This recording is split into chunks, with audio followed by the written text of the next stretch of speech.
there is money hiding in your house. Now, you may not find much under the couch cushions, but most people don't realize how much they are losing out on. In the next few minutes, I'm going to show you exactly where to look so you can find it, fix it, and stop wasting it. Let's start right here because this one might surprise you. Your junk drawer. There may be hidden money sitting right in that drawer. Let me give you an example. There could be rebate forms that you've neglected to fill out and send in. There could be rebates which you have neglected to cash. There could be gift cards. Larry and I recently cleared out one of our junk drawers and look what we found. Do you know what this is? This is 6 date nights right here in my hand. Now the thing is, gift cards don't feel like real cash, but in reality, they sure are. So I want you to go today and clean out your junk drawer. And then I want you to tell me in the comment section, because I am really curious, what is the most interesting thing you have ever found when cleaning out a junk drawer?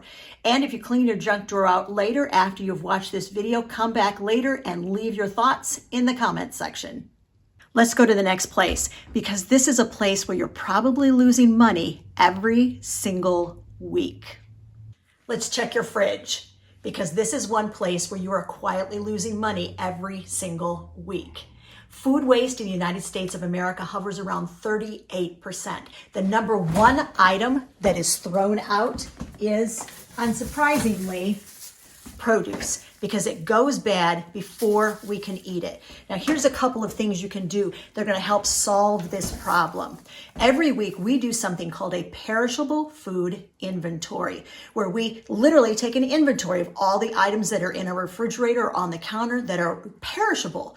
And we make sure that we use the items with the shortest shelf life first. I am able to consistently create a 2 to 3 day menu without ever setting foot outside of my house to head to the grocery store. So check your refrigerator and make sure you know exactly what is in there, and then use up that produce and all those items you've already paid good money for. When we started doing this, our food waste dropped dramatically. And if you think the fridge is bad, wait till you check your freezer. This is where food goes where you just don't want to deal with it right now, and it's a matter of out of sight, out of mind. I cannot be the only one who has opened my freezer, reached in, pulled something out, and thought, what is this? And how long has this been in there? I think we got to be honest. At that point, it's probably headed for the garbage can. Couple of quick things that will really help. Before you put anything in the freezer, label it and date it. That alone will save you a lot of frustration and time later. And then make sure that you have a running inventory of everything that is in your freezer. It really helps to be able to know what's in there so you can create meals out of your freezer once again without heading to the grocery store. And honestly, this is just scratching the surface. If you'd like a step-by-step way to go through your finances and find ways that you can cut and places you can cut, I put together a free guide for you. It's 10 ways to reduce your expenses. We personally have used all 10 ways. I give you step-by-step instructions as well as checklists. It's free. There'll be a link in the video description. Now let's move on, because this next area, this might be the one that is the most frustrating.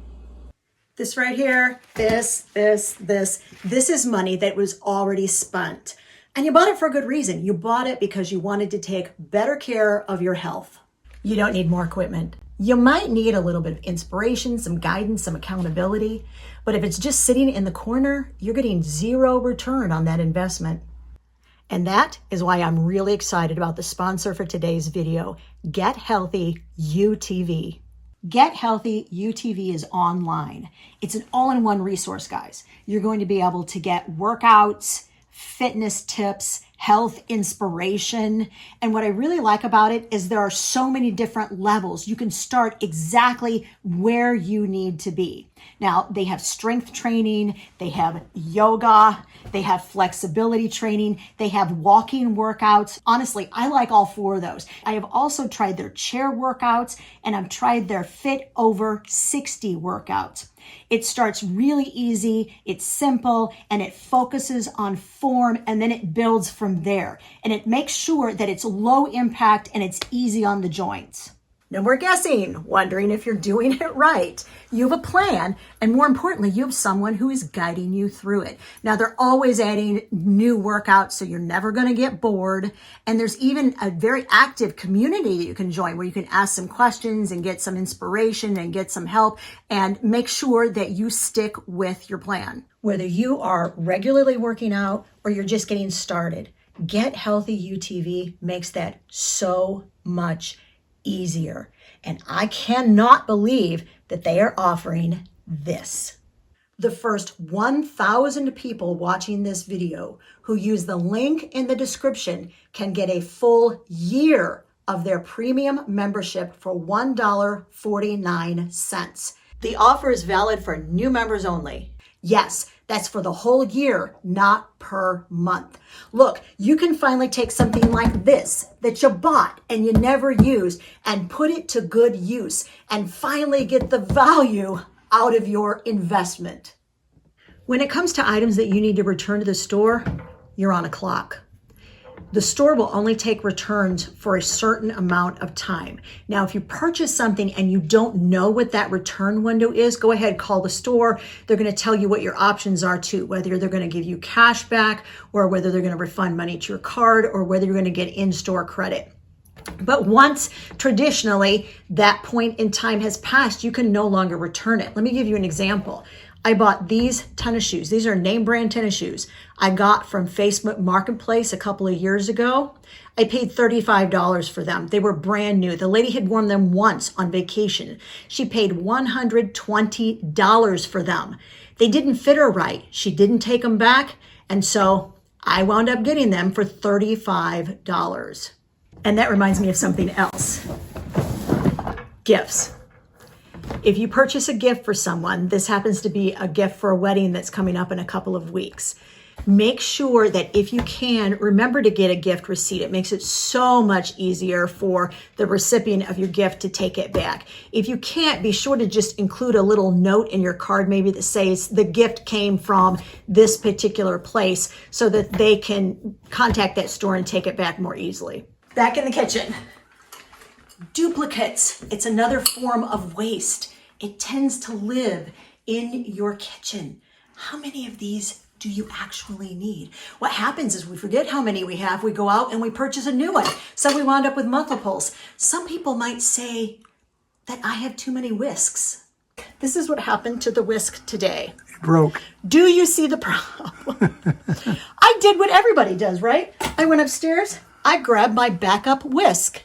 I could have chosen that backup whisk, or this backup whisk, or this backup whisk, or this backup whisk. It's kind of an illness, guys. I don't know. But it's not just the kitchen, and it's not just my whisks.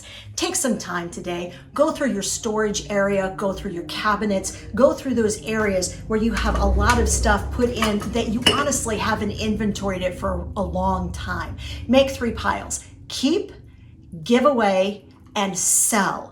Because at the very least, you can get back some of the money that you spent on those items, and you'll make sure that you know exactly what you have on hand so you don't waste money going forward. We've talked about this one before, but it is definitely worth repeating. Using more laundry detergent than you actually need to.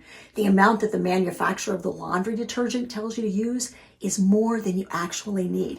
You want some proof? Break open one of those detergent pods. Inside, you're going to find about a tablespoon of laundry detergent. That's how much you need to use. So you're wasting detergent and wasting money by using too much detergent. So don't guess. Keep a small measuring container in your laundry room. Do you see this red line?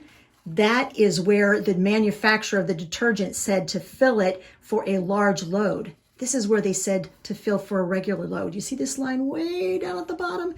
That's how much detergent you really need to use. Every small change adds up over time. You want to keep this going?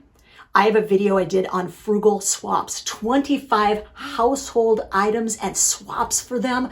A lot of stuff in there about the kitchen, About the laundry room, very, very awesome swaps. It's right over there. Go watch it next.